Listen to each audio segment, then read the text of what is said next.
Hello, everybody. It's Jeff Bessa, Charting Horse Value with the race of the day for Saturday at Del Mar.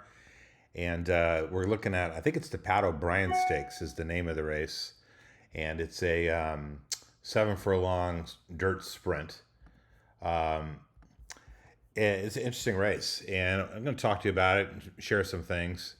First of all, these are unscripted little videos I do. I try to make them pretty quick, less than 5 minutes, around three sometimes, so you can quickly digest what's happening. Now, I'm going to talk about a few horses. First of all, I'm going to talk about this horse, Laurel River, because I think it's an important point. Horse is 5-1 and has a good form cycle, second or third off the layoff. Has a 9 trainer, which is tied for best in the race, and an 8 jockey, which is the best in the race. That gets the horse this little 1 over here for the best jockey trainer combination in the race. Horse also has 2 twos, 2 for Brisnet Prime Power and 2 for My Energy Rating, which is a 99. Okay, so second fastest horse on energy, fits the race perfectly with this 1 because the horse is the only front runner in the race. Okay, there is other speed horses, but the only exclusive front runner with an F8 and a 108 early speed. Now, this horse could definitely win the race, but he ranks so far down on my chart, and the reason is why. Well, the reason is his PFDS and best odds are 19-1 and 17-1. And the next question I'll get is, well, why are those so bad if he's, got 99 energy and all this other stuff? And the reason is those are just totally different ways of looking at the race. Brisnet Prime Power has their way. Energy is basically a speed figure. And the way I do the PFTS and best odds are not related in any way whatsoever to those two systems. So what you have here is a difference of opinion between my odds lines and these 3 rank columns. And, that's just, that just is a good thing to know. I mean, it's good to know when everything agrees. It's good to know when things disagree. And that's what I'm trying to share, okay, with these charts. So, I think this horse is very usable, gets a solid B grade, and there's a lot to like about the horse. But for whatever reason, the horse is an underlay according to these 2 odds lines. Now, the big horse in the race is Speaker's Corner, shipping west. Horse has been running on the East Coast, has been performing extremely well against top company. That's why this horse has the best PFDS odds. The best odds on this horse declines dramatically to 9.9. Basically his last race is not as good. And when you isolate on a single race, some of these other horses improve. And this horse declines. Horse gets the A, which is the highest letter grade in the race, has 3 ranks of a 1. Definitely the most likely winner in the race, okay? But again, at 6-5 morning line, shipping cross country, I'm going to take a stand against. The horse is an underlay.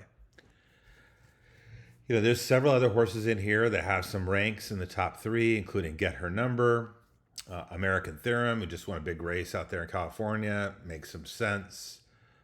To Funded gets 3 ranks in the top 3, gets a C grade. All those horses make some sense. Get Her Number and American Theorem, those 2 horses improved dramatically from PFTS to best odds. I like that a lot. I would want to use those 2 horses probably more than Speaker's Corner. Speaker's Corner is the kind of horse I would just use defensively. If I have another good opinion to leverage.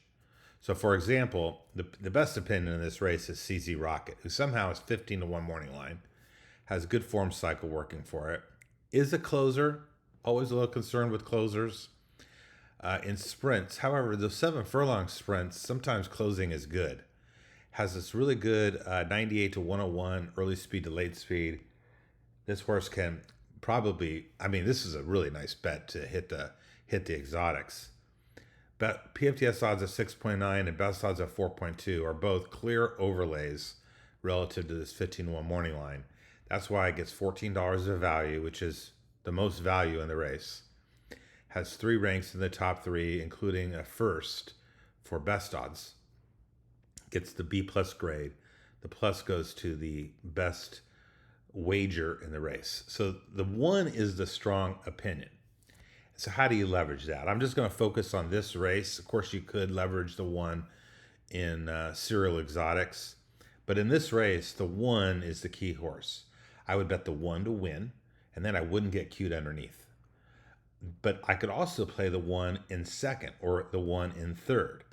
If I played the 1 in second, I would definitely want to have an 8-1 exacta, and I maybe even a 7-1 exacta. Those might be the 2 main horses I use. I could even use the 4 and the 5 as over the 1. I could play 4, 5, 7, 8 over the 1 as an example. And same thing for the trifecta. I could put 1 in third, just by itself, the 1 in third, and then I could play the 4, 5, 7, 8 in first and second. So I would be keying on the 1. The 1 is the value horse that I want to get there. Are there other value horses? Not really. I mean, maybe Get Her Number at 8-1 has a little bit of value off best odds. That's a horse you could look at. I always suggest looking at past performances and really, trying to help narrow down your decisions. Don't use it so much to talk you off a horse. Like, I wouldn't go to the past performances trying to talk myself out of using the 1. I got enough positives at 15-1 to take a shot. But I might want to, if I was trying to debate between the 4 and the 5, I might want to look at the past performances just to help narrow that down. But strictly off the charts, the 5 has more value than the 4. And, that's another horse you could key on. But for me, I'm going to go with CZ Rocket. And I hope what I explained was very helpful. Good luck to you all this weekend. Take care.